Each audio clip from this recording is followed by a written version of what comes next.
Il arrive en trompe sur des gens et progressivement il a envahi.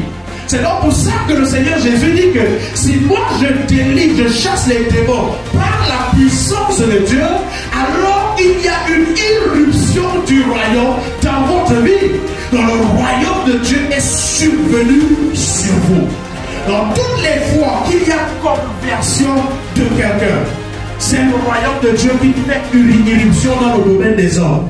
Toutes les fois que quelqu'un se soumet à la volonté de Dieu, c'est le royaume de Dieu qui fait irruption dans le domaine des hommes. Toutes les fois que quelqu'un décide de se soumettre aux lois de Dieu, il y a irruption du royaume de Dieu.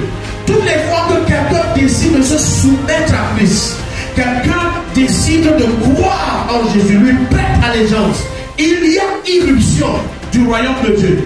Toutes les fois qu'il y a des miracles qui viennent de Dieu, il y a irruption du royaume.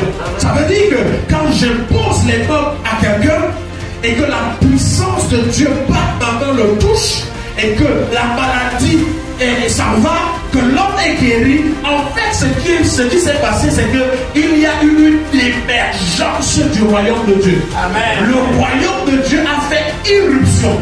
Si je prie pour quelqu'un qui était possédé ou qui vivait sous des malédictions et que la malédiction est brisée, la malédiction vient de qui en fait?